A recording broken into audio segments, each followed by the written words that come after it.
on Saturday night, actually early Sunday morning. But the first thing I would like to say is I can remember growing up when my mother said nothing good happens after midnight. And we would kind of roll our eyes and think, what's she talking about? Well, this afternoon I am going to go over a classic example of why when your mother told you nothing good happens after midnight, you can see that for yourself. This event is very frustrating to me, and the information we give you is really, really fresh because this investigation started yesterday morning, so we've been in it just over 24 hours. 3 children, 3 teenagers were shot, and 3 teenagers, 3 children should not have been shot, but they were. And this investigation is still underway. We're in the preliminary phases of this investigation, and make no mistake about it, they made a horrible mistake when they crossed into Polk County because we are going to do a detailed investigation of every phase of this event and hold everyone accountable that has violated the law. But this culminated at the end of a series of events into an active shooter. And as it's reported to us at this early stage, Osceola County, well, let me back up a step from that. Dr. Phillips had their prom on Saturday night. Jones High School had their prom on Saturday night. Those are both in Orange County. The 3 victims I'm going to talk with you about are from Osceola High School, and they did not have a prom on Saturday night. So when I give you this information, we have a mingling of information that's come to us so far. But with that, let's start so you can understand. The first video we're going to show you was at the Wawa, and we received a call about 2:14 in the morning. And they said there's a mob outside, there's fights, they're stealing drinks, they've got people blocked in, we can't do our normal business. Well, when we arrived 6 minutes later, we didn't find any fights, but we did see a lot of people who were leaving as we were arriving. And the Wawa manager said, hey, I want the parking lot cleared. Just let's clear the parking lot because it is chaos here, and they're just coming in stealing stuff. So let's take a look at that.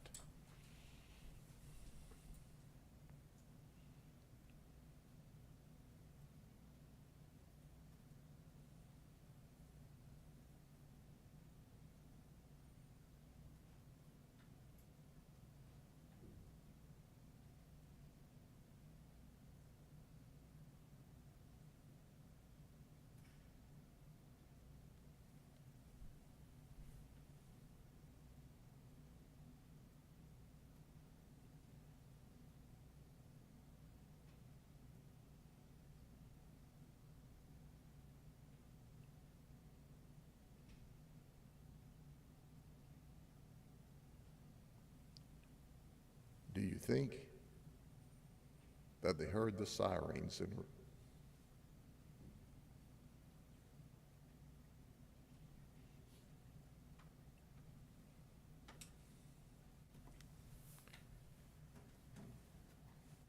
so seconds later, the parking lot's virtually empty and everyone's fled.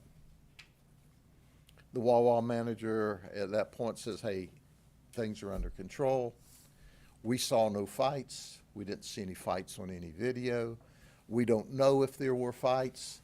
That's still under investigation. But the 911 call that talked about mobs and fights and stealing drinks and people are blocked in and we can't have our normal business flow of traffic, we saw part of that. But 6 minutes later, we didn't see any fights. So now the deputies leave. And if you have ever had a chance to do a ride-along on a Saturday night, they go from call to call to call to call to call. So these deputies are now off in another piece of the northeast area in their district answering calls for service. When we start getting calls about from the Azur Resort, AZUR Resort, which is really short-term rentals of loud music and a party. Now I want you to understand the Azur Resorts are circled in red here. The Wawa is in blue. People, when we were arriving and the sirens are going off, people are now getting in their cars and they're taking off and running. But they've all left the area. Apparently, some period of time later, 30, 45 minutes later, they started gathering in the short-term rental area. There was at least one, I don't know if it was Airbnb, I don't know if it was VRBO, but there was at least one rental there that several people came and went from. So that call was called in at about 2:45, 2:55. Of course, now it's in the queue to be answered because we're going call to call to call to call. Then at 3:38, we receive an active shooter. And we'll show you a next clip of what we see. And I'm going to try not to talk while they play it, because when they play it, it feeds back. This is the view you can talk. This This is cell phone video. cell phone video here, and then the next piece it'll feed back on me.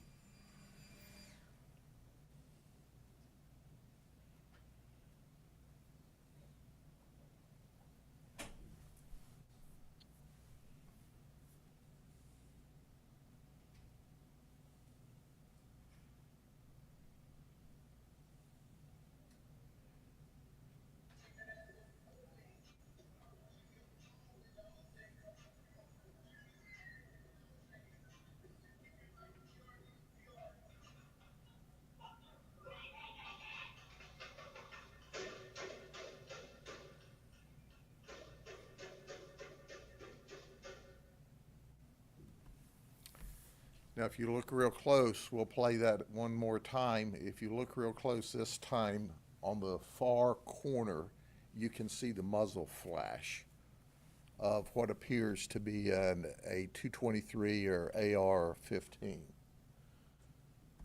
I'll point out the area of the muzzle flash.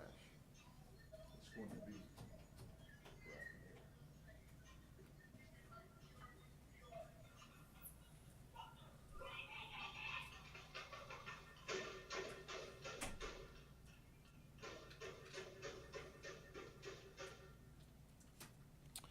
That was the active shooter that we received at 3:38. When we arrived, what we discovered, and I'll go over here and point it out. I don't know if the microphone will pick up. There was a car here, or some people here, shooting up here. You saw the muzzle flash from the AR shooting back here. So here's where the shooting was between two folks, sets of folks. Our victims were in a car behind and had no part of apparently the disturbance at all. They were just sitting in a car. They were all from Osceola High School. They were there at the party, at the event, but there's different pieces of information we've received. There was an argument, there was hollering back and forth, and then the first shots we heard sounded like they came from a smaller handgun, and then you heard the loud reports, and that came from the 223. When we did our follow-up investigation, there were a total of 36 shell casings. 33 shell casings and 3 firearms. There were 380, 9mm, and a 223. So there were apparently 3 shooting groups that participated.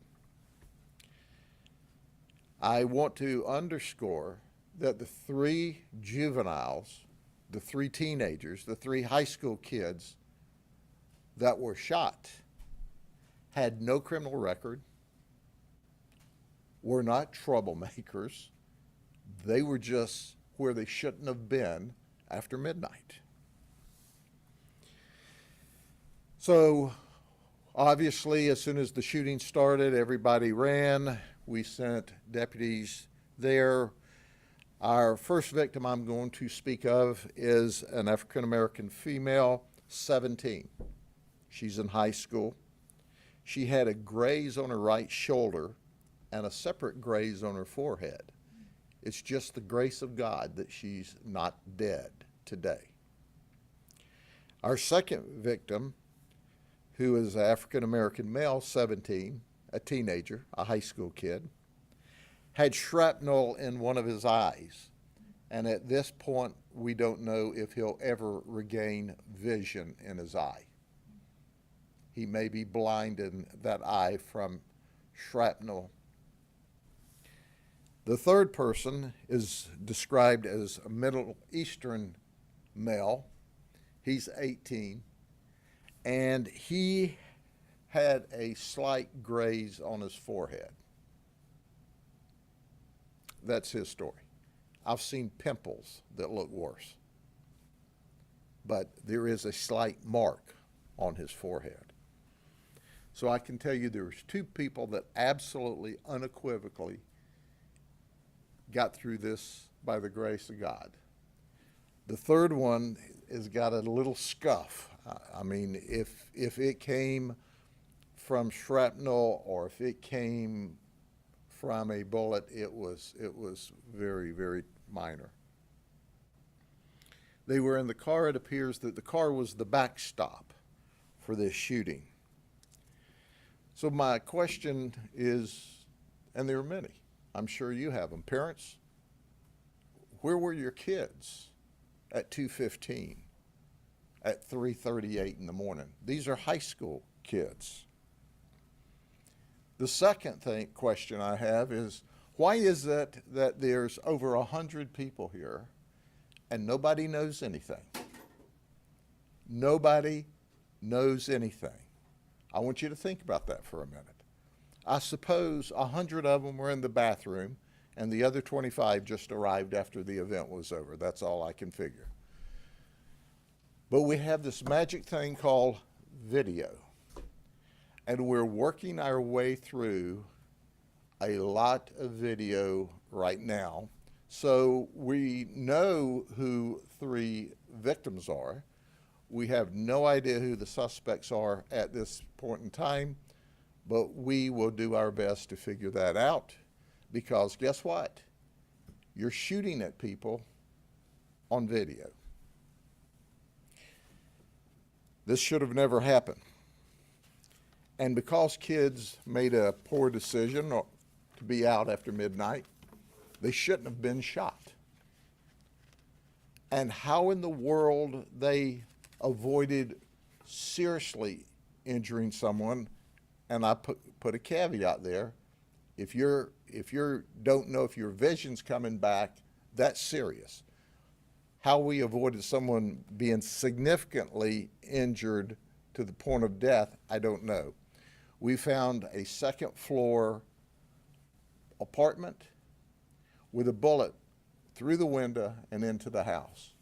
We found bullet remnants that have hit all of the different apartments.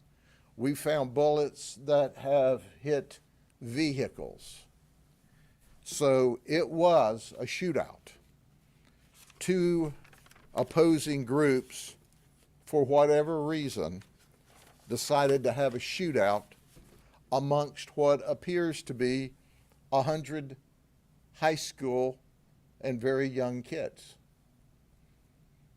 That's not acceptable. We're not accepting that.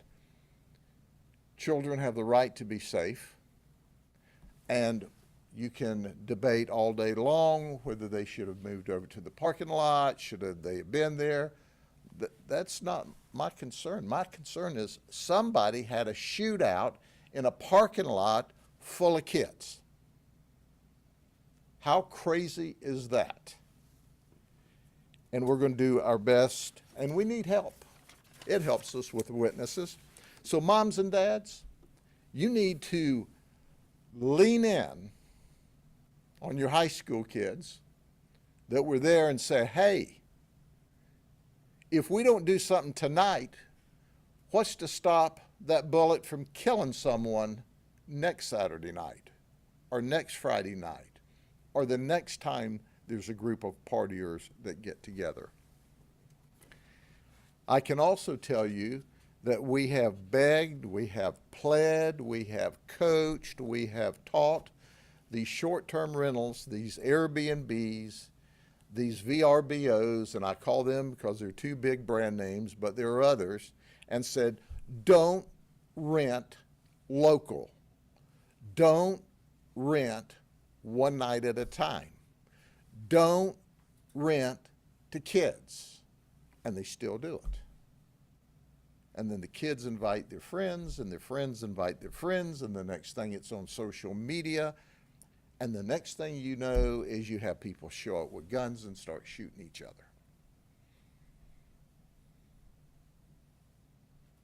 Frustrates me very badly.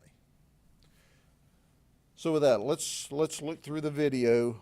We'll look through all of them one more time, and then I'll answer any questions you have if I know the answers. But once again, we're in the initial stages of this investigation, and certainly anything I say subject to modification as we learn more. But let's look through the videos again.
I just can't get over a shootout in a parking lot full of kids. Okay, questions? Hi there, thank you for your time. Carolyn Coles with Fox 35. Two questions. One, was the party officially tied to an Airbnb rental or another short-term rental service? And has there been any sort of previous complaints or citations tied to that address where the party was held? The party apparently moved around.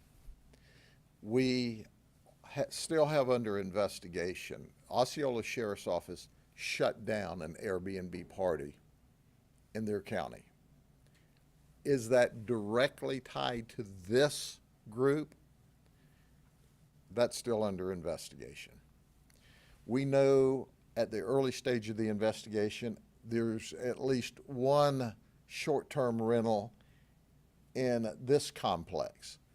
Was that directly tied to the shooting or all of these kids or social media, and they all gathered that. That's still under investigation.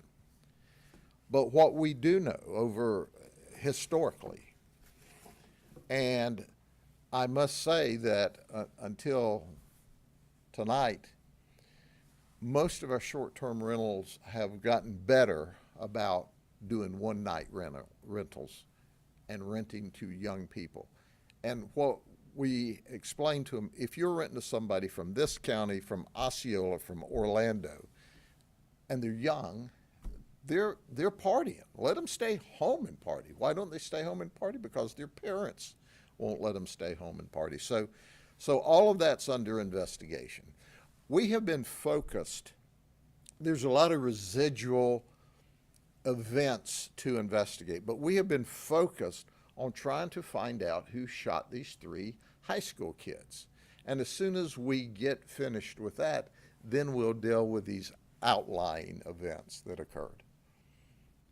Sheriff, did the high school victims live at this complex? Were they visiting somebody? We don't know why they were there other than for the party. They went to Osceola High School. They did not live there in the complex.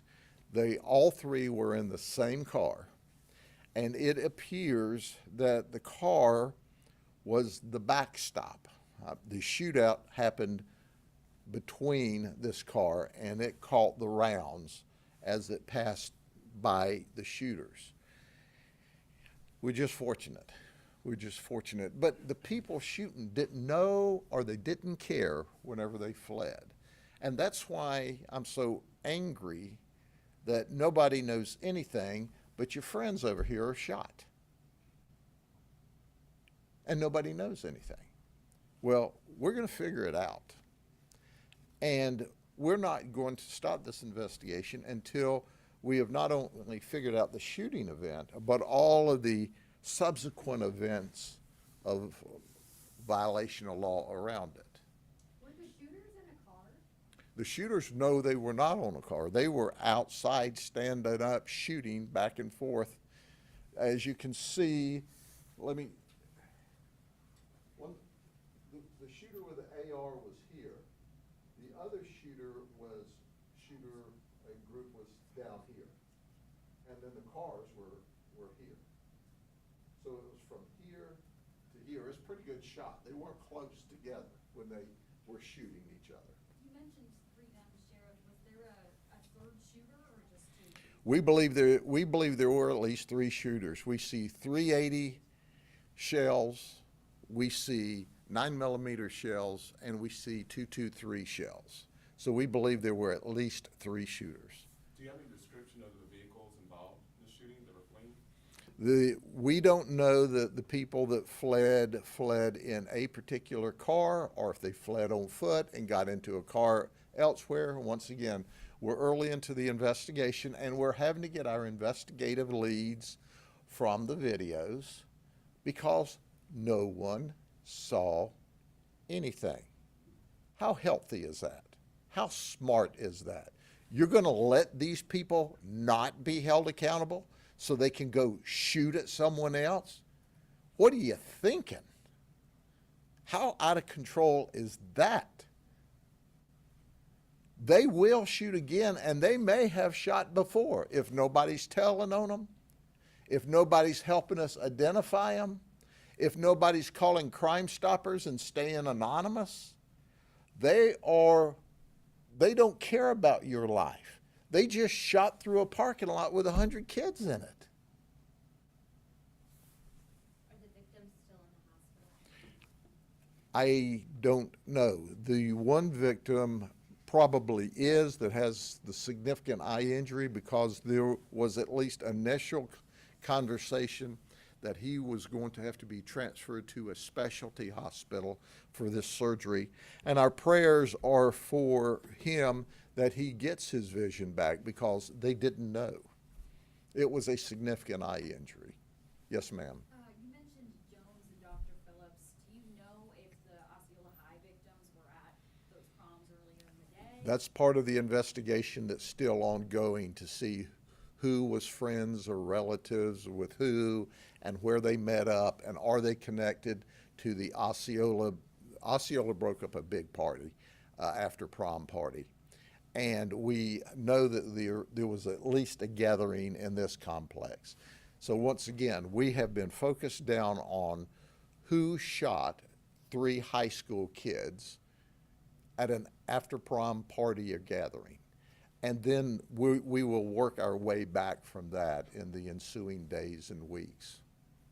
Do we know when Osceola High School has their prom? Osceola's high school prom was in April. It was not, and I underscore not, Saturday night. What is your message to other teens planning similar gatherings over the next few weeks? Well, my first message is to the parents. You need to know where your children are, and they need to be home by midnight. They don't need to be carousing around at 2, 2:15, 2:30, 3, 3:30 to be shot at. So my first message is to parents, start being parents. When the prom's over, tell the kids to come home. If they want to have friends over, have them at your house where you can supervise and know where they are. That's how you have safe and healthy children that are alive and don't have bullet holes in them. The second thing to the kids, hey, get with your best buds, whoever you want to party with after the prom, and go to one of their houses with their parents there, have a good time, and be safe. And by the way, for the kids that were at this party or this gathering or this event, call Crime Stoppers if you want to remain anonymous. If you don't want to be known as outing your friends, call Crime Stoppers, but tell us who's shooting before they shoot some of your friends at another event. Any other questions? Thank you all very much for being with me today. Take care.